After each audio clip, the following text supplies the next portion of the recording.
Bonjour à tous, bienvenue sur Voir Autrement ANC, la chaîne qui donne la parole à l'handicap. Ben voilà une nouvelle vidéo en partenariat avec la radio Judo et l'association Les Robinsons pour une nouvelle émission On Dispique. Aujourd'hui nous avons une invitée que je vais demander de se présenter. Bonjour. Bonjour, Pouvez-vous vous exprimer s'il vous plaît? donc moi je suis Ruffin Armel, je fais partie de l'ACEAD, je suis membre du bureau et donc l'ACEAD c'est l'association pour le soutien des enfants et adolescents déficients. D'accord, je vous remercie beaucoup et Merci à encore vous. merci d'avoir accepté l'invitation. Merci à vous aussi. Et puis là, nous avons Monsieur Alexandre Courteau, chroniqueur et en même temps adhérent à l'association Les Robinsons. Bonjour Alexandre. Bonjour Michel, Comment vas-tu? ça va très bien. Ok, merci d'être venu. Et bien sûr, notre animateur de toujours, hein, Monsieur Jean-Michel Goët. Bonjour Jean-Michel. Bonjour Michel, Comment vas-tu? ça va bien. Merci. Donc, si ce n'est pas encore fait, ben, abonnez-vous, c'est gratuit. Cliquez sur la petite cloche pour recevoir une notification. Et je vous dis à tout de suite pour la suite de la vidéo.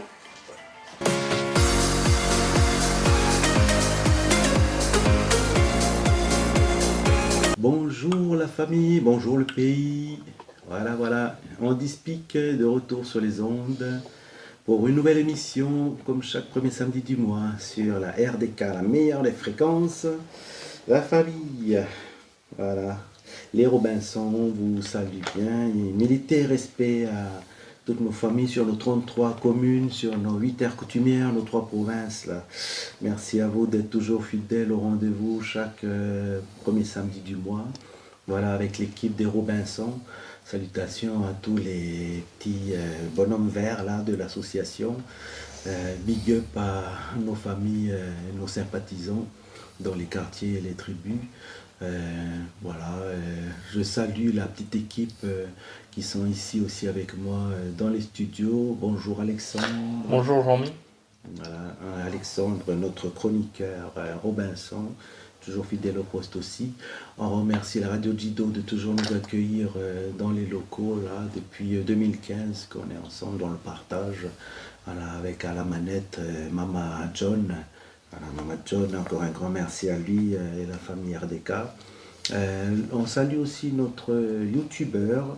Voilà, c'est la chaîne Voir Autrement NC qui est ici avec son rédacteur, là, Michel. Donc, Voir Autrement NC, n'hésitez pas à vous abonner, c'est gratuit.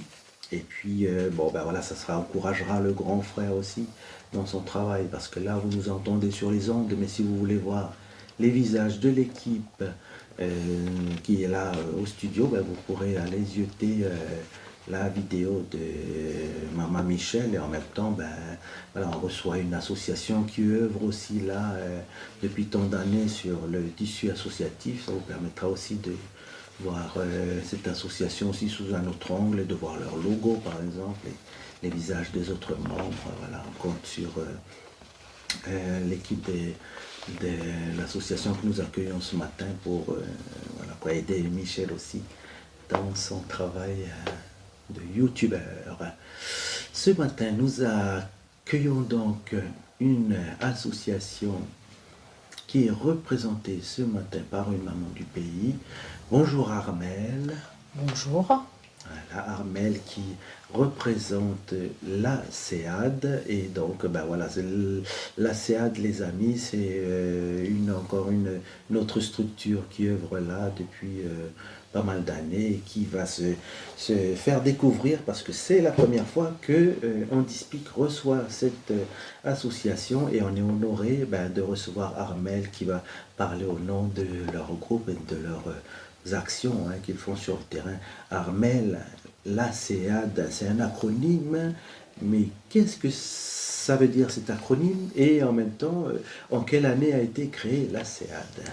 Alors l'ACEAD, ça veut dire Association pour le soutien des enfants et des adolescents déficients. Donc déficients intellectuels. Et donc cette association, elle existe depuis 1989.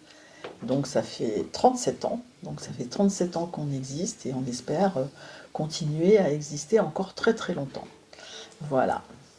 Alors, Armel, C'est vrai que dans l'acronyme, il y a le D Mhm. qui veut dire déficient. Mhm. Alors, il y a énormément de déficiences. Moi, je Oui. suis atteint de déficience visuelle. Voilà. Là, Mhm. on est sur la déficience Intellectuel. intellectuelle. Et en même temps, intellectuelle, c'est large aussi, non? Il y a plusieurs Voilà. déficiences. Oui, il y a plusieurs déficiences. Et puis, il faut savoir que quand on parle de handicap, comme vous venez de dire, il y a un handicap qui se voit. Et puis, il y a aussi le handicap qui ne se voit pas. Et donc, la déficience intellectuelle, c'est vrai que c'est quelque chose qu'on ne voit pas forcément. Et donc, c'est plus compliqué à diagnostiquer. Et puis, du coup, c'est aussi des fois plus difficile à intégrer dans la société. Armel, quand tu dis diagnostiquer au jour d'aujourd'hui, en 2026, depuis le temps que ces pathologies existent sur l'humanité, on a quand même des procédures de reconnaissance, non, des pathologies.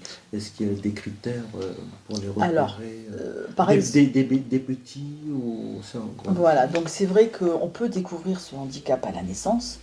Bon, par exemple, avec la trisomie 21, donc maintenant, il y a quand même moins d'enfants, on va dire, qui naissent avec une trisomie, parce que maintenant, il y a des dépistages précoces qui sont faits pendant la grossesse. Mais quelquefois, malgré tout, il y a la surprise à la naissance. Ou bien les parents ont décidé de continuer aussi cette grossesse jusqu'au bout et d'avoir un enfant trisomique. Donc cet enfant qui est trisomique va je dirais, grimper toutes les différentes étapes de la vie, de l'enfance, de l'adolescence, de l'âge adulte. Donc ça c'est un handicap très très important. Et donc là, ça se voit physiquement, Oui, du oui. coup. Et puis, il y a des handicaps qui se voient, on va dire, au fur et à mesure de la scolarité. On se rend compte que l'enfant a des blocages, a du mal à avancer, et donc Ça, c'est au niveau de la scolarité. Je veux ouais. dire, la famille ne le repère Alors, pas eux-mêmes. quelquefois, si, c'est la famille qui va dire que il y a un problème dans le développement Ah, ok. de l'enfant, Ils vont et chercher à donc on savoir. va aller chercher à savoir justement ce qui se passe, mais quelquefois c'est plus tard, c'est après il peut y avoir des doutes dans la famille, mais on n'a pas forcément été plus loin, Oui, ou oui, on oui. nous a dit bah non, ça c'est bon, pas de problème, et puis c'est au niveau des apprentissages qu'on se rend compte au niveau Voilà. de Le l'école côté qu'il y a cognitif, là. voilà, le côté cognitif des apprentissages, du coup, qui a quelque chose qui ne fonctionne pas bien. Et donc l'enfant n'avance pas bien dans sa scolarité. Et donc il est important, à un moment donné, de mettre un diagnostic sur cette pathologie, on va dire. Mais il y a aussi beaucoup de déficiences, en fait, où en fait on ne peut pas encore mettre de nom. Ah oui. Donc ça reste quelquefois des maladies, on va dire, sans nom. Et donc, pour les parents, c'est quand même quelque chose de difficile à accepter aussi. D'avoir une maladie où on ne peut pas mettre un nom dessus, par exemple. Voilà. Mais ce qu'il faut savoir, et ça je pense que c'est un peu pour tous les enfants, qui a un handicap ou pas, ou qui n'a pas d'handicap, cet enfant va progresser, mais à son rythme. Voilà. Voilà, à son rythme. Et donc ce sont des enfants qui vont grandir en âge, mais qui vont avoir des difficultés à grandir justement sur tous les apprentissages. Et chaque enfant est différent, et donc un trisomique n'aura pas le même caractéristique, on va dire, pour tous qu'en fait. D'accord. Il y a des trisomiques qui auront des difficultés à s'exprimer, il y en a d'autres qui auront des problèmes d'équilibre, il y en a d'autres qui auront des problèmes de vue, il y en aura d'autres qui auront plus de facilité dans la lecture, d'autres moins. Ils sont tous différents, mais comme chaque enfant. Oui. Voilà. Donc en fait, ce sont tous des enfants, mais comme on dit, des enfants différents. Et nous, on aime bien dire à l'association des enfants extraordinaires. Parce qu'ils savent nous surprendre. Des fois, il y a des choses qu'ils ne savent pas faire, enfin qu'on estime qu'ils ne sauront pas faire. Comme quoi, par exemple? Ben, Conduire une voiture, sûrement. Hein. Ah ben ça, Ouais, oui, ouais. ah, ça c'est sûr. Après, Ça dépend aussi de la déficience aussi, hein, mais c'est vrai que oui, cette étape-là, elle est quasiment impossible. Mais des choses quelquefois, Faire quand la ils sont cuisine, petits. faire- Oui, faire la cuisine. On peut faire la cuisine. Ils peuvent. Ils peuvent. Ils peuvent faire la cuisine, ils peuvent, bon, ils peuvent lire un livre, ils peuvent compter, ils ont leur petite méthode aussi pour le faire, pour arriver à certaines choses. Ils découvrent par eux-mêmes des façons de faire, ils ont des repérages dans, qu'ils acquièrent au fur et à mesure de leur vie, mais c'est même eux qui se créent ces repérages pour pouvoir avancer. Donc, par exemple, pour les mois de l'année, ils ont quelquefois besoin de répéter janvier, février, mars pour trouver avril. Alors que nous, automatiquement, on va dire mois d'avril, le 4e mois de l'année. Mais eux, ils ont besoin de refaire tout le cheminement, par exemple, pour trouver le mois d'avril, par exemple. Mais ils y arrivent, et c'est ça le principal. Mais en tant que parents, c'est vrai, quand ils sont petits, on nous met, comment je vais dire, des fois un tableau médical et un tableau des compétences où en fait c'est tiré vers le bas. C'est-à-dire qu'on nous dit, de toute façon, il ne saura pas faire ça, vous savez, il va peut-être pas arriver à faire ça, voilà. Et donc, en tant que parent, c'est compliqué Oui, d'accepter ça. d'accepter, alors d'accepter ça, d'accepter le handicap. Je pense que tous les papas, tous les mamans qui ont des enfants déficients intellectuels ou pas, quoi, hein, je dirais, Oui. le handicap, il n'est pas facile à accepter, Oui, mais on vit avec, voilà. et il faut vivre avec, Oui. et on vit avec. Et je dirais, on est très surpris parce que justement, il y a des choses que des fois le médecin ou telle personne nous a dit que cet enfant ne saurait pas faire. Et finalement, Puis, finalement, il sait faire. Voilà. Donc moi, je me souviens, le mien qui est trisomique, il a marché à 2 ans. Il a fait un pas, il tombait. Et pendant plusieurs mois, il a fait 2 pas, il tombait. 3 pas, il tombait. Et puis tout d'un coup, ploup, il est parti. Comme tous les enfants, quoi, en fait. Mais un enfant, on va dire, dit normal, maintenant normal, qu'est-ce que ça veut dire? Un enfant normal marche à 1 an. Là, il a marché à 2 ans. Et maintenant, il court, il galope, voilà. Ça ne se voit plus qu'il a marché à 2 ans. L'important, c'est qu'ils avancent, qu'ils progressent, et à leur rythme. Et puis, ils feront leur petite vie, comme tout le monde, en gérant leur handicap. Mais je dirais bientôt, tout le temps, avec quelqu'un de bienveillant derrière. toujours Nous, en fait. les parents. Voilà, oui. Mais malheureusement, les parents ne seront pas toujours là. Oui. Et ils vont quand même devoir poursuivre la vie en autonomie après. Ouais.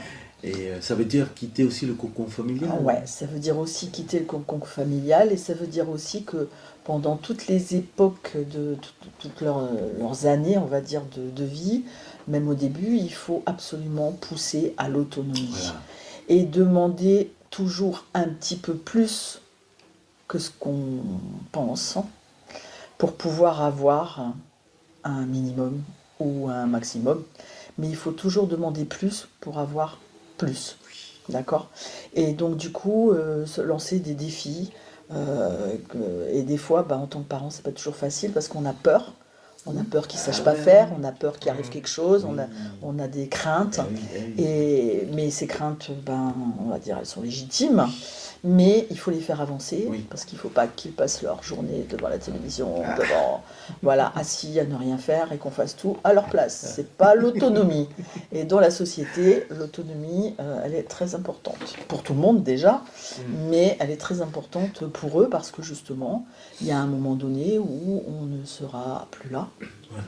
Et ils vont devoir gérer et trouver une autre personne ressource pour les aider à avancer aussi. Parce que ça restera toujours des enfants dans leur tête, malgré tout. Au cas par Du contre taux, de la pathologie. voilà, de la pathologie et de l'autonomie de chacun. En métropole, il existe ce qu'on appelle des appartements thérapeutiques, où on leur apprend justement à être le plus autonome possible dans leur vie de tous les jours, et qu'il y a des éducateurs, par exemple, qui passent tous les jours pour vérifier, ou bien le jeune peut avoir aussi un contact direct par un interphone avec un éducateur s'il est en difficulté, Mais il a besoin quand même de quelqu'un qui soit derrière lui, on va dire, entre guillemets. Mais ces appartements thérapeutiques, ici, ils n'existent pas vraiment.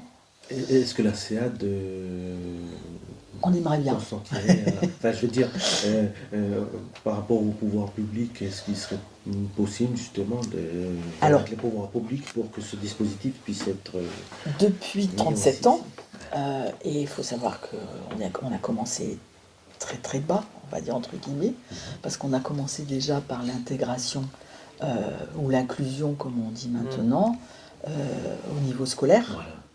Donc avant, les déficients intellectuels allaient directement à l'IME. Voilà. On ne les mettait pas en crèche, forcément, en plus. Batailler pour avoir une place en crèche, c'est pas si évident que ça. Hein, Hugo? Donc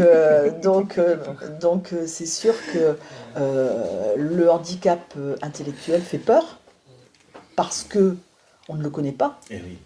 Et donc les professionnels disent non. Par exemple, pour prendre un enfant en crèche, parce que ils ne savent pas comment faire. Ils ne sont pas formés, oui. Voilà. Ils sont pas formés. Oui, oui. Et donc du coup, comme ils ne sont pas formés, les parents, quand ils font des inscriptions, on a l'impression qu'on nous claque la porte au nez. C'est ça. Ça a été très compliqué. Et moi, je me souviens que quand le mien est allé en crèche et que la énième dame m'a dit oui, je lui ai demandé pourquoi elle acceptait. Parce que je m'attendais à un énième non. Et quand elle m'a dit, de toute façon, c'est un enfant comme les autres, j'ai dit, il sera bien là. Donc voilà, donc ça c'est l'intégration en crèche. Après, il y a l'intégration scolaire, où là, c'est un droit. Oui. Voilà, donc ils sont obligés d'être intégrés.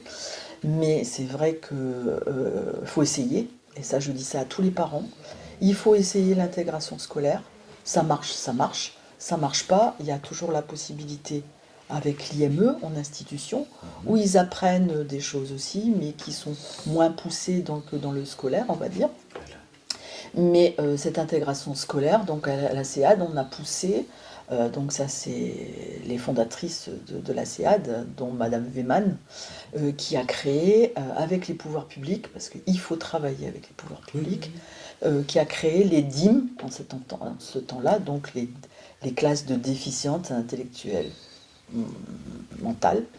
Et donc après ça s'est développé et ça a été créé les CLIS, voilà, où il y avait une institutrice spécialisée et un éducateur spécialisé, et qui sont dans une école normale. Voilà. Donc une classe dans une école normale, et donc c'est l'inclusion déjà, quoi, en fait. Voilà. Ils apprennent à jouer avec les autres dans la cour, à aller dans certaines classes en sport, en travaux manuels, voilà. Donc il y a plein d'échanges, et ça c'est fondamental. Malheureusement, ça c'est vraiment au niveau primaire. Primaire. Parce qu'après au secondaire, il n'y a plus la continuité. Alors après, au niveau secondaire, il y a les ULIS. Donc dans les ULIS, c'est pareil, il y a des classes spécialisées, où là, en fait, le jeune est dans une classe, et il peut aller dans ces classes spécialisées s'il a du mal à suivre pour telle ou telle matière, par exemple. Voilà. Donc il a une classe de référence qui est une classe normale, et il va dans ces classes spécialisées pour progresser, travailler un domaine bien particulier, par exemple. Et après, il y a tout le domaine de l'intégration professionnelle. Oula, oui, là aussi, et là, c'est très compliqué. Oui. C'est très compliqué. Donc, justement, après cette intégration en collège et lycée, des lycées professionnels aussi qui intègrent des jeunes déficients intellectuels, c'est pas évident non plus, mais ça existe. Hein. Donc, il y a des classes aussi en lycée, il y a des classes au collège et il y a des classes en lycée. Et puis après, il faut essayer de trouver des stages d'insertion professionnelle. Déjà des stages d'insertion, on va dire, pour tout le monde, c'est pas évident. Oui. Mais alors là, c'est encore plus difficile. Mais c'est du possible. Oui. C'est du possible. Quand on veut, on peut. Quand on veut, on peut. C'est une formule qui va pour tout le monde, ça. Oui. Quand on veut, on peut. Donc quand on veut, on peut, ça marche pour le jeune déficient, mais ça marche aussi pour les personnes d'encadrement. Donc les personnes qui accueillent ces jeunes déficients intellectuels doivent aussi accepter leurs différences. Ils doivent s'adapter, tout le monde doit s'adapter. C'est ça. Voilà. Le jeune doit s'adapter, mais l'encadrement doit aussi s'adapter. D'inclusion. On a parlé d'inclusion scolaire, on a parlé, de lycée, collège et tout ça. J'ai fait pas, je ne suis pas trisomique, hein, mais j'ai fait partie de tous ces dispositifs-là. Donc, du coup, j'ai vu une forme d'évolution. Avant, il n'y avait pas d'AVS de personnes pour nous encadrer. J'ai fait partie d'une des premières classes CLIS et classes ULIS du dispositif au niveau du territoire. Maintenant, vous parliez du monde professionnalisant. Est-ce que dans votre association, il y a des personnes qui sont incluses dans la société Une situation d'emploi. qui sont en situation d'emploi? Alors, dans notre association, on en a quelques-uns qui travaillent, oui. Il n'y en a pas tant que ça. Il y en a beaucoup plus qui sont au centre d'aide par le travail, donc on appelle le CAT, où donc normalement c'est un centre qui doit aider donc le jeune en déficience intellectuelle, donc qui est un jeune, on va dire, capable de travailler, puisqu'il y a aussi des jeunes qui sont dans l'incapacité, on va dire, de travailler. Et donc, dans ce CAT, ils ont différents ateliers. Donc, l'atelier cuisine, l'atelier lingerie, l'atelier confection, l'atelier aussi rangement. Donc, ils doivent faire des stages d'insertion professionnelle et ils sont je dirais, aidés et supervisés et accompagnés dans ce domaine. Au niveau professionnel, on parle plus des AVS. Donc à ce niveau-là, les AVS, elles sont au niveau scolaire, on va dire. Là, au niveau professionnel, Les éducateurs. voilà, c'est les éducateurs, on va dire, du CAT qui vont superviser et accompagner le jeune au niveau de l'entreprise. Maintenant, les entreprises ont obligation à intégrer aussi des jeunes en situation de ce handicap. Voilà. Donc, mais là encore une fois, l'employeur n'est pas forcément formé non plus. Et donc là aussi, il y a du travail qui est fait au niveau du collectif, au niveau de pas mal d'endroits pour essayer justement de former l'employeur à accueillir mieux et du coup que le jeune se sente en sécurité, mais aussi qu'il progresse pour arriver à des stages productifs, entre guillemets, vers une insertion professionnelle. Mais c'est aussi un long combat, hein. C'est très compliqué.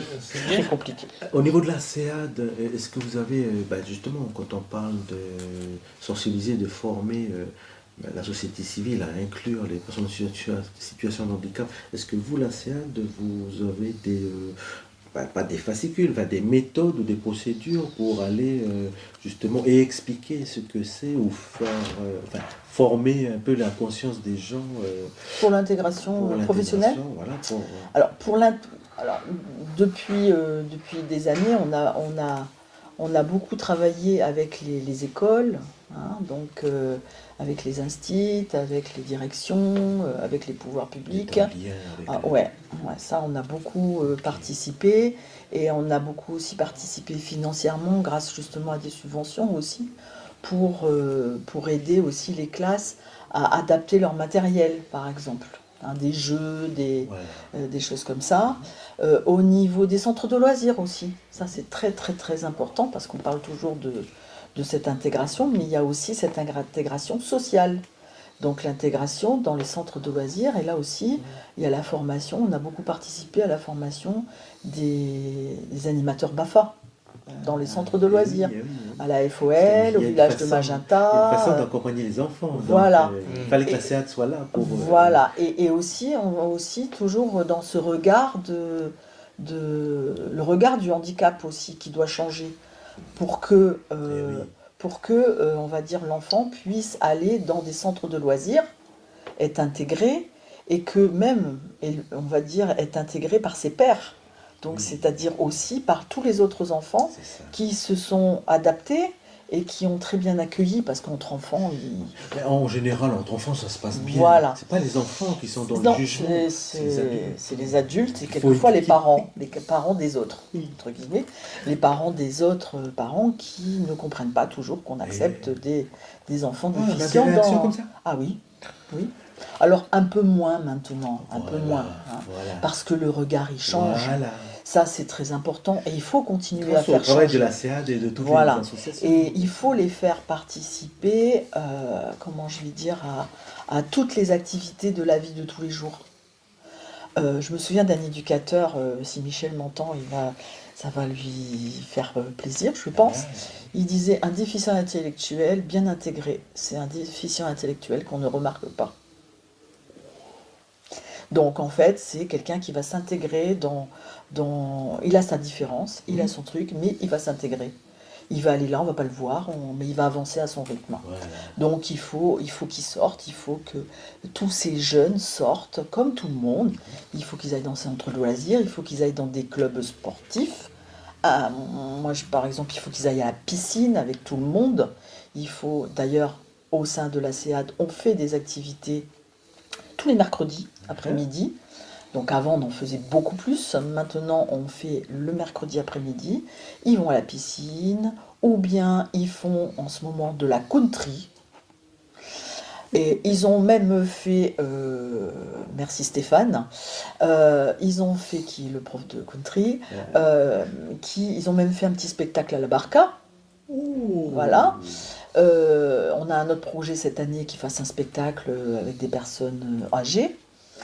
Ils ont fait des échanges intergénérationnels. voilà.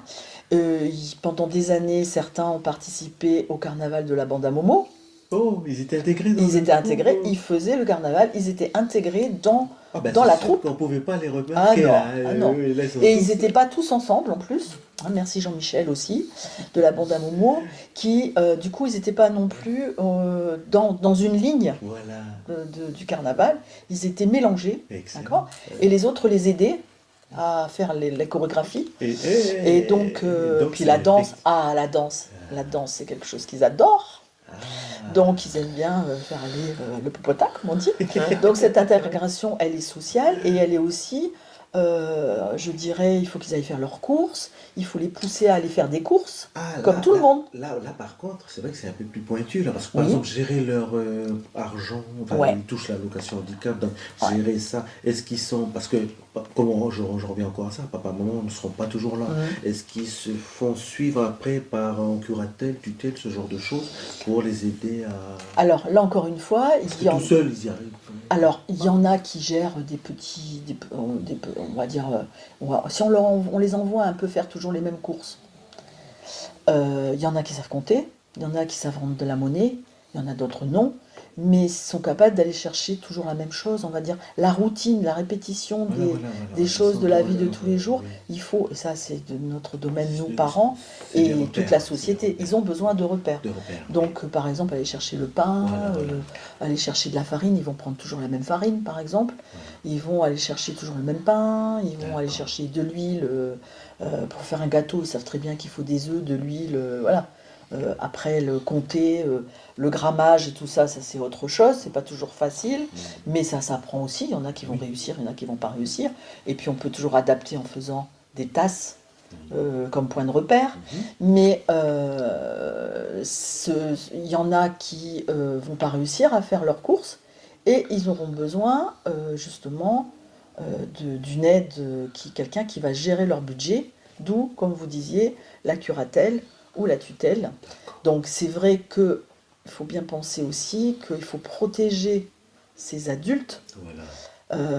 Il ne faut pas qu'ils signent, par exemple, Voilà, des papiers. La responsabilité civile. Là. Voilà, donc il faut les protéger pour pas qu'il leur arrive quelque chose. Oui. Donc signer des papiers, on signe pas n'importe quoi. Donc il faut les protéger, donc il faut qu'ils soient sous tutelle, sous curatelle, oui, à un moment donné. Voilà. Il faut qu'elles soient à tous les niveaux. Oui. Et du coup, ça permet aussi de voir aussi, d'aider les gens au changement du regard. Mm. Voilà. Et aussi de convaincre les politiques Ah, en cette le gros période, chantier. voilà. Voilà. Donc, mais aussi de montrer que ces jeunes font partie de la société et qu'il faut les aider. Pleinement, bien sûr. Les émeutes de l'année dernière nous ont...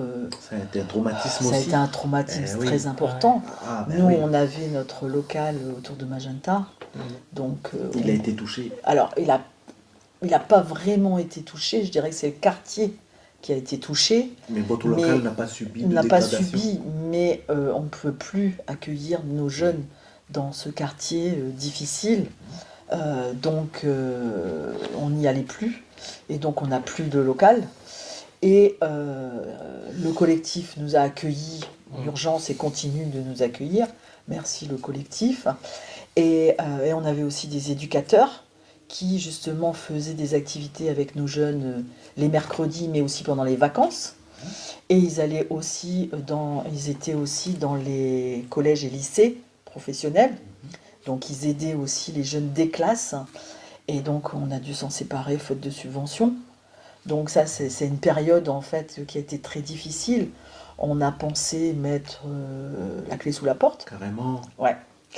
Oh. Parce que du coup, on se retrouvait sans éducateur, sans local. On nous a proposé un autre local, mais pas d'assurance pour assurer le local. Donc pas possibilité d'accueillir des jeunes dans ce local. Mais nos jeunes étaient toujours là, ils voulaient toujours faire des activités. On a aussi une réduction de nos adhérents, parce que Toujours les parents l'impact, oui. doivent nous les amener. Il y a aussi le transport. Il y en a qui savent prendre le bus, mais le bus ne passe plus partout. Oui. Donc là, par exemple, le bus ne passe pas devant le CAT. Eh oui. Donc Enfin, voilà, de- donc il y a aussi des difficultés au niveau des transports. Et puis on a eu des problèmes budgétaires, on va dire, hein, donc Le ça tissu nous a, associatif n'a comme pas été tout, épargné, oui. voilà, comme tout Eh le oui. monde, associatifs, les entrepreneurs, enfin tout le monde, quoi, toute la Eh oui, eh société. Mais nos jeunes, vu, je dirais, les activités que l'on fait là depuis le début de l'année, on les voit progresser. On voit des jeunes qui ont moins peur d'aller dans la piscine, ils ont combattu aussi des angoisses, ils ont progressé. Quand vous les voyez danser une danse country, alors que vous n'avez même pas enregistré la chorégraphie, ils ont ce truc qui font qu'on ne peut pas s'arrêter. Donc on va continuer, donc on a décidé de repartir sur la demande de subvention, de se battre et de recommencer à faire des activités et à reprendre nos projets qu'on avait décidés à une plus petite échelle, mais de continuer pour adapter et pour repartir et regrandir par la suite. Il faut toujours recommencer petit pour avancer. Tout à fait. On rebondit. Rebondir, et puis quand on les voit qui sont contents, on est content aussi. Oui, Voilà. c'est le fruit du C'est- travail, bah oui. cette joie. Et je pense que les pouvoirs publics doivent penser qu'ils font partie de la société et que il faut les aider. Il faut aider les associations. Il ne faut pas les laisser tomber non plus. Maintenant, je comprends que c'est un budget aussi, hein. Mais il faut les aider pour qu'on puisse continuer à avancer dans des activités. Là, on va aussi au parc forestier, donc il y a aussi le côté, on va dire, nature. Et puis aussi, il y a des activités qui sont gratuites, donc il faut aussi en profiter Tout à fait. de ces activités gratuites. Mais il faut aussi qu'ils puissent aller au cinéma, qu'ils puissent faire plein de choses, on dirait, comme n'importe Comme qui. tout le monde. Voilà. Et ça a un coût. Oui. Et parce qu'ils ont souvent besoin d'un encadrement. Voilà. Donc pas 10 personnes, hein, on n'a pas besoin d'un adulte pour un enfant. Mais Là, dans le cadre de cet handicap, c'est un adulte pour non, combien? nous, quand on fait une activité, le mercredi, ils sont 8 ou 10, ils sont deux adultes. Ça suffit. Après, on peut être 3, bien sûr, c'est encore Oui, mieux, mais oui. 2 adultes, comme ils ont l'habitude et qu'on les connaît, Oui. on connaît leurs petits stratagèmes, et ce qu'ils sont capables de faire, et leurs petites bêtises qu'ils font chacun. Mais on les connaît, donc voilà. Quand il y a un élément nouveau dans un groupe, on essaye d'avoir une personne en plus pour pouvoir voir un petit peu justement ce que la personne sait faire, ce que la personne ne sait pas faire. Et on accueille voilà, aussi hein, tous les nouveaux. Euh, donc là, les jeunes qui viennent, ils ont entre 12 et 45 ans. Mais on accueille aussi d'autres, n'importe qui peut venir, je dirais. Et là, on va tester un petit peu le jeune et on va prendre aussi un temps pour discuter avec les parents, donc pour qu'ils puissent aussi nous dire, et nous, le verbe n'est pas tellement bon, mais avouer aussi les choses que notre jeune sait faire et ce qu'il ne sait pas faire. D'accord. Alors on a souvent, en tant que parent, on a envie de dire tout ce qu'il sait faire. Voilà. Et pas tout ce C'est qu'il le ne sait pas champion. faire. Voilà, il sait faire ça, il sait faire ça, il sait faire ça. Donc je pense qu'il faut tout dire Oui. pour que, en plus, pour qu'il soit bien intégré dans le Voilà. groupe et qu'il soit bien accueilli et que nous on soit prêts aussi à savoir, ben Voilà. tiens là, il faut un peu plus le surveiller pour ça, Ouais, ça. faut un peu plus cadrer, voilà, pour qu'on sache un petit peu, pour pas, dans la sécurité. Voilà, La c'est ça. sécurité C'est normal. est très C'est normal. importante Voilà. dans le, Tout à fait. dans. Ouais. Donc là, on travaille. On a notre coordinatrice, qui est un élément capital dans notre association. Et puis après, donc on espère que ça va se poursuivre comme ça. Donc notre coordinatrice. Et puis après, tous les parents. C'est des parents qu'on sollicite à tour de rôle, je dirais, pour aider dans ces activités. Donc la majorité de vos bénévoles, c'est les parents. C'est les parents. Voilà, mais on peut lancer un appel Ah oui, là à l'antenne Ah pour oui. dire que c'est pas obligatoirement. vous pouvez nous aider. Voilà. Peu Comme ça, importe. nous aussi, on pourra prendre un peu de recul. Oui. Parce que quand on passe aussi, il faut avouer, quand on passe aussi toute la semaine avec nos jeunes, C'est on a, beaucoup d'énergie. il y a que beaucoup de lâcher charge, aussi, il y a hein. quand même une charge mentale Ouais, oui. qui est importante. Et donc, on a besoin C'est ça. aussi de souffler. Souffler. Et donc, une après-midi par semaine, souffler, c'est Oui. bien.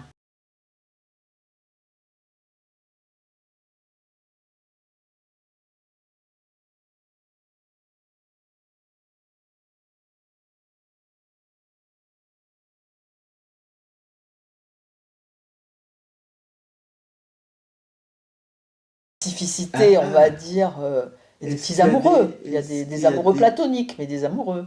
Ah, ça reste platonique, mais après, est-ce qu'il y a Voilà. des amoureux qui deviennent vraiment. Pour couple l'instant, on n'en a pas. Mais dans le monde entier, il y en a. Oui. Dans le monde entier, il y en a. Mais voilà, Mais, donc, ça, c'est des choses à gérer aussi. Armel, quand même, ben, ce côté-là aussi. La question, c'est est-ce qu'ils sont en capacité de fonder un foyer? Non. Là, c'est un problème. Là, parce que là, Est-ce qu'il- à cause et imaginons qu'une amourette Dérape. dérape, oui, que cette amourette dure Ouais, enfin, jusqu'à ce dure, que la dure, mort dure. les sépare. C'est pas encore arrivé. Non, Il n'y a c'est pas pas de encore arrivé, jurisprudence à la CAD. Il faut quand même faire attention, quoi, Oui. je dirais. Il faut Oui. surveiller, Oui. il faut surveiller, puis il y a des choses qui se font, il y a des choses qui se font pas. Oui. Encore une fois, dans la société, il y a des choses qui se font, il y a des choses qui se font pas. Et donc, ils n'ont pas forcément notion aussi de la chose. Donc, il faut aussi Oui. qu'ils apprennent ça. Donc, ils ont eu aussi des associations qui sont venues parler de la sexualité. Voilà. Là aussi, là, la CEAD, on a fait ça aussi. Oui, oui. Ils sont venus et ils ont expliqué aussi la sexualité. Et on a eu, en tant que parents, on a fait venir aussi une dame, il y a quelques années, qui a parlé de justement la sexualité chez eux, qui n'est pas forcément Oui, parce à qu'ils ont- corréler avec la nôtre, entre Voilà, guillemets. mais Quoi. sinon, Voilà. ils ont une autre appréhension de la chose. Voilà. Donc, on va dire, faire l'amour pour eux, c'est pas forcément faire la même chose que pour nous. Oui, oui. Voilà. Et donc, mais bon, les petites amourettes, ouais, ils se donnent la main, tout ça. Alors, il y a des petites querelles. Parce que, bon, voilà, voilà, de toute façon, un petit truc, voilà, mais ça, c'est aussi, ça fait partie du quotidien, quoi, en fait. Non, mais ça, j'ai envie de dire, c'est un C'est la peu. vie. C'est la voilà, vie, la c'est- normalité. Voilà, c'est la C'est la normalité. normalité. Mais c'est quelque chose que, quelquefois, en tant que parent, on dit, ah ben non, c'est pas possible. Ah, On va dire, non, ils peuvent pas, parce que, on va dire, pour nous, oui, mais c'est vous. les Quelquefois, parents, ça vous nous êtes pas reste- objectif. voilà, Ouais, non, mais ouais. quelquefois, on a l'impression qu'ils vont toujours être des enfants. Vous voyez ce que je veux bah dire? oui, mais c'est Mais l'erreur Mais c'est des parents. enfants, voilà. C'est Donc nous l'erreur des aussi, parents. eux, ils ont leur chemin à faire. Voilà. Ils doivent grandir. Oui. Mais nous, parents, on a aussi notre chemin à faire. Oui, Donc on doit aussi grandir, et oui, et on doit les faire grandir, mais on doit aussi grandir, nous, dans notre vision. et oui. Donc, et ça, c'est pas toujours facile. Ah, Mais on doit aussi grandir et les voir grandir et accepter aussi certaines je peux choses. te l'accepter là. Accepter, Et de voilà. dire, Oh, tu vas c'est toujours rester mon bébé. c'est Voilà, et l'acceptation. ne pas dire mon petit. Voilà. C'est l'acceptation des choses qui. Voilà, faut dire mon grand. Voilà. Ah, bon, alors des fois, ça arrive, oui, les enfants, les jeunes. Ouais, il faut transformer aussi des fois des termes pour que ça devienne des automatismes. Le poids des mots a aussi son importance. Voilà, Eh voilà. oui, eh oui. Parce que, ouais, bébé, non, non, ah, mais c'est non. pas des bébés, Ah oui, oui, oui, c'est oui. plus des enfants. Bah non, Même si dans leur tête, il y a Voilà. toujours une partie, mais il faut Mais- quand même les faire grandir avec bien les sûr, mots aussi. bien sûr, avec les mots. Et c'est ça qui va aussi les faire grandir. Voilà.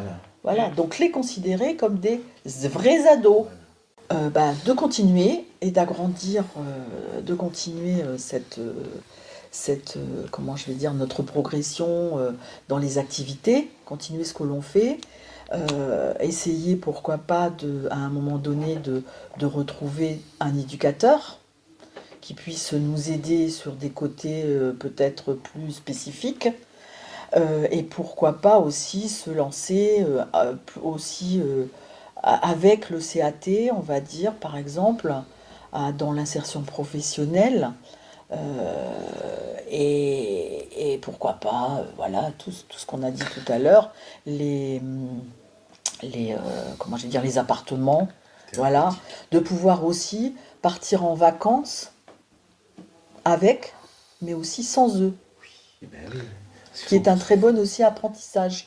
Donc les laisser, par exemple, moi je sais que je peux le laisser une soirée, je En sais plus. que je peux le laisser toute une journée, tout un week-end, j'ai pas encore essayé. Ah. Parce que c'est quoi, qu'est-ce qui se passe là? Je sais pas, j'ai pas encore essayé. Je sais pas, peut-être je suis pas prête, je sais pas. Ça s'est pas C'est toi qui es proposé. pas prête. Je sais lui, pas. Il n'est pas peut-être demandeur, avec un, pas forcément non plus. Je sais pas. Mais des vacances, partir en vacances, par exemple en métropole, en Australie, hein, en famille, des fois on Il pourrait se voudrait. passer de sa maman assez longtemps quand même. Oui, je pense. Je pense. Je pense. Faut que j'essaye. Après Je pense. ça dépend aussi de l'autonomie Bien sûr. du jeune, quoi. C'est Tu sûr, tu c'est peux sûr. pas. Moi, je suis partie en métropole un mois pour des raisons professionnelles et puis j'ai aussi été voir ma famille. Du coup, il est resté avec son frère. Voilà. Donc voilà, un mois. Puis se Bon, passer on de s'est maman appelé, dans un mois. on s'est appelé souvent. Oui. Il m'appelait, moi j'appelais, voilà. Donc ça s'est très bien passé. Donc il est tout à fait capable aussi. Mais Ok. tout seul, je sais pas. Mais je crois qu'il faut y aller petit à petit. Non, Mais ça, tout de seul toute une façon. soirée, il sait se faire à manger, il sait réchauffer. Bon, faut pas trop utiliser le gaz, ça c'est Oui. ma peur à moi aussi. Oui. Mais il va savoir se faire à manger. Il est responsable de certains repas dans la semaine, par exemple chez moi. Donc la mousse au chocolat, les omelettes, il n'y a pas de souci. La mayonnaise, il n'y a pas de souci. Steak, frites, salade, il n'y a pas de souci. Ah, punaise. Mais voilà, il sait faire des choses, mais bon, on va Excellent. faire ça tous les jours quand même. Mais il sait faire à manger certaines choses. Il sait gérer sa lessive, il sait gérer son linge, il sait Il est gérer, bon à marier, ce gars. il sait gérer plein de choses. Bon, il y a des choses qu'il ne sait pas faire, voilà. Mais il sait gérer une soirée, il va m'appeler, qu'il va aller se coucher. Il sait gérer toute une journée, puisque ça arrive quand je travaille qu'il va pas au CAT, il va gérer sa journée tout seul. Bon, de temps en temps, il y a des petits couacs, mais il sait gérer. Je lui fais confiance. Et il sait qu'il peut m'appeler. Il sait qu'il a son téléphone. Voilà, donc il sait aussi faire des choses tout seul. Ouais. Maintenant, un week-end, je sais pas. Mais ça sera à essayer. Donc, on fera un jour. Mais voilà, mais la CEAD, il faut qu'elle progresse, il faut qu'elle continue, il faut qu'elle continue, qu'elle arrive à avoir ses subventions cette année. Merci les politiques de nous offrir, s'il vous plaît, les subventions qu'on a demandées pour qu'on continue à avoir notre coordinatrice qui est une coordinatrice en or. Sans elle, je ne sais pas comment on ferait. Et qui nous permet de justement continuer ces activités et continuer de grandir et de pouvoir aider Les parents aussi qui ont besoin des fois de venir discuter avec nous. Ça aussi, d'aider les parents à faire des fois des démarches pour faire la reconnaissance du handicap, parce que c'est eux qui doivent la faire. Eh oui, De faire aussi les dossiers pour la CRHD, c'est ça. donc Les pour la PAP, demande, tout voilà, ça, les pour transports l'adulte, adaptés, voilà, pour les loisirs et tout ça. ça. C'est des paperasses. Eh oui. Et donc, quelquefois, on ne sait pas trop comment les faire. Et puis, on ne sait pas trop ce qu'il faut mettre, ce qu'il ne faut pas mettre. Et puis aussi, ça permet aussi aux parents de venir discuter avec nous et d'avoir une oreille, Une oreille je dirais, attentive. attentive. Et moi, je suis infirmière de profession. J'ai aussi été, ça a été un peu compliqué des fois, mais d'aller voir une maman qui vient d'accoucher d'un enfant déficient intellectuel. Ah, oui. Ça m'a C'est fait fort. revenir 30 ans en Eh oui, arrière, eh oui. mais en même temps, c'est très très important que cette maman sache qu'il y a quelqu'un qui Voilà. peut l'aider, une autre maman, Une et puis une qui est là structure, aussi. quelqu'un qui peut être à l'écoute, Voilà. et qui a quelqu'un quelque part qui est là si elle a besoin. Et je pense que ça, toutes les mamans, quelle que soit la maman, Oui. on a tous besoin de ça, mais dans cette situation-là, on a un énorme besoin. Et donc là, il faut savoir qu'on est là. Pardon, j'ai une dernière question. Vous avez des groupes de parole, des choses qui sont organisées par des psys ou non, des L'accompagnement thérapeutique. accompagnements thérapeutiques? Non, non, on n'a pas fait ça. On y a pensé à un moment donné. On a fait des réunions avec les jeunes qui ont pu s'exprimer avec une psychologue en groupe de parole. Ouais. Les parents, on a essayé. On a été un petit peu déçus parce qu'en fait, on a eu 3 parents. Et on s'attendait, et c'était 3 parents qu'on connaissait qui faisaient partie du bureau. Donc Oui. pour finir, Oui, ça n'a pas été, ça n'a pas été l'impact Tout qu'on. à fait. Voilà. Il fallait de nouvelles personnes. Voilà, parce Et que je c'est pense, vrai mais que- je pense que les gens ont eu peur ou n'avaient pas forcément envie de parler non Le plus. travail Parce de que, terrain doit continuer. comment je vais dire, faire le pas pour aller voir un psychologue, je le sais aussi dans ma Oui. profession, c'est pas facile. Beaucoup de gens pensent que on va voir un psychologue parce que ça va pas dans notre tête. C'est pas le cas, c'est pas vrai. Ben non. On a tous dans notre vie, comme je dis souvent, sur le chemin, il y a plein de cailloux. Il y a des petits cailloux, il y a des gros cailloux, il y a des moyens cailloux. Et l'important, c'est que ça devienne tous des petits cailloux, qu'on arrive à les déposer un peu sur le côté, à les pousser. Voilà. Et puis, la vie n'est pas un long fleuve tranquille. Ah, Alors, il non, faut avancer c'est pas un avec pays ces des cailloux. bisounours, hein. Eh Et oui. puis, voilà. Et puis, mais on a besoin souvent, même si on est infirmière, même si on est n'importe qui, en tant que maman, en tant qu'être humain, on a toujours besoin d'aller vider son sac quelquefois. Eh oui. Et pour permettre aussi d'avancer et d'aider notre jeune à avancer aussi et aider la société à aider ces jeunes à avancer. Voilà. Armel, comme je l'ai dit tout à l'heure, 1 heure, c'est pas assez suffisant. Ouais. On est déjà arrivé, la famille. J'ai pas vu le temps passer non plus. Oui, Merci à vous. vers la De rien. conclusion Je de reviendrai un l'émission. Oh, ben, ça, de toute façon. Hein. Mm. Donc, voilà la famille, hein, on arrive à la fin de l'émission. Là. Voilà, vous avez pu découvrir encore une de nos associations là, qui œuvre dans l'ombre. Là, encore un grand bravo à toute l'équipe de la CEAD. Tenez bon. Hein, Oui. vous avez entendu, hein, c'est résilient hein, malgré l'impact de 2024. Mais la Notre CEAD force, c'est nos est jeunes. toujours là. Et oui, et encore, c'est une belle jeunesse là. Donc là, la famille à l'écoute, vous l'avez entendu. Bon, ben voilà, hein, on va. Armel, un dernier mot de conclusion pour dire au revoir à nos familles à l'écoute. Là, qu'est-ce que tu aurais comme message à adresser ultimement pour Si vous avez besoin de nous, venez nous voir. les Voilà. coordonnées Hein, donc les coordonnées, voilà, la CEAD 77 26 54. Donc vous aurez notre Maïka, notre coordinatrice, qui vous répondra et qui vous donnera toutes les réponses à vos questions. Et puis si vous avez envie de venir nous aider en tant que bénévole et rencontrer nos jeunes extraordinaires, venez, ils vous attendent. Voilà. Merci Merci. beaucoup, Merci. Armel, Oletia Tchahouach. Eh bien voilà, la famille, encore un grand merci à vous. Petite dédicace pour l'association Volontaire qui sera sur ce dîner à l'aveugle la semaine qui vient. Petit big up aussi à nos camarades de l'ACH qui ont été en assemblée générale en ce moment là. Donc big up aussi à nos associations qui sont en assemblée générale. Bon courage à tout le monde associatif pour le travail à faire sur le terrain. La famille, nous vous donnons rendez-vous pour le premier samedi du mois prochain pour encore une découverte du monde de l'handicap. Voilà, on va laisser l'antenne à John, Mama John, pour la suite de la programmation. Merci. Oh, les tia Olé. Tchahouach.